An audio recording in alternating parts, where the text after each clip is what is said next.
में एक औरत रहती थी। वह उसान माता की पूजा अक्सर करती ही रहती थी। वो उसान माता की बहुत बड़ी भक्त थी और उसान माता की कृपा से उसको किसी चीज़ की भी कोई कमी नहीं थी। उसान माता उसकी सभी मनोकामनाओं को पूरा करती थी। तो उसान माता की पूजा करने के बाद वो घर के पास में ही उसके शीतला माता का मंदिर था, तो वो वहाँ पे जल चढ़ाने जाती थी। वहाँ पे एक बहुत बड़े पहुँचे हुए गुरु महाराज जी रहते थे। वो पूजा पाठ करते थे, मतलब बहुत ही ज्ञानी थे, बहुत तपस्वी थे। एक दिन उस औरत ने उसान माता की पूजा की, जैसे वो अक्सर करती ही रहती थी, और जल चढ़ाने के लिए शीतला माता के मंदिर गई। तो उसने सोचा कि गुरु महाराज से भी मिल ले। तो गुरु महाराज किसी काम से कहीं गए हुए थे। उनके कमंडल में जल भरा हुआ था, जो कि उन्होंने माता रानी को चढ़ाने के लिए रखा हुआ था।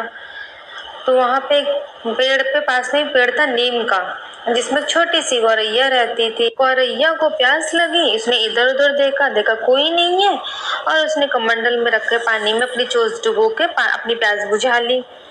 अब साधु महाराज लौट के आए। औरत प्रतीक्षा कर रही थी साधु महाराज से मिलने की, उनसे आशीर्वाद लेने की। तो उसने कहा कि महाराज ये जल मत चढ़ाइएगा, क्योंकि वो जो छोटी सी गौरैया है उसने इसमें चोंच डुबो दी है, पानी पी लिया इसमें से, ये झूठा हो गया है, तो अपनी माता रानी को मत चढ़ाइएगा। साधु महाराज बहुत पहुंचे हुए थे, उनको बहुत क्रोध आ गया, बहुत गुस्सा करने लगे। उन्होंने मतलब गुस्से में कहा कि चिड़िया को कि अब तुम कभी भी कहीं भी पानी नहीं पी पाओगी, पियोगी भी तो तुम्हारे पेट तक ही नहीं जाएगा, तुम्हारी प्यास नहीं बुझेगी। इस तरीके से उन्होंने उसे श्राप दे दिया। छोटी सी गौरैया, उसको अपनी गलती का एहसास तो हो गया, पर बेचारी कुछ कह ना सकी। अब उसको जब भी प्यास लगती, इधर उधर पानी पीने की कोशिश करती, पर वो पी ना पाती। इधर औरत को भी बहुत पछतावा हुआ इस बात पे कि उसके ही कारण एक छोटी सी गौरैया को गुरुजी ने श्राप दे दिया। वो अपने आप को मनी मन कोसने लगी, लेकिन बेचारी की कोई गलती तो थी नहीं। अगर वो ना बताते गुरुजी को तो माता रानी को झूठा जल चढ़ जाता, और बता दिया तो बेचारी छोटी सी गौरैया को सजा मिल गई। तो वो अपने मनी मन बहुत ज़्यादा दुखी हो गई।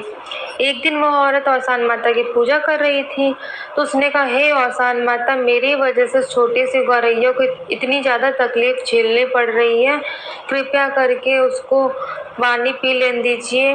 इस तरीके से उसने प्रार्थना की और माता रानी खुश हो गई, क्योंकि वह औरत एकदम निश्चल भाव से उस छोटी सी गौरैया के लिए प्रार्थना कर रही थी। इसमें उसका कोई स्वार्थ नहीं था, वो निस्वार्थ भाव से पूजा कर रही थी। माता रानी खुश हो गई और उन्होंने वरदान दिया कि यह जो जल है उसको जाकर छोटी सी गौरैया को पिला देना।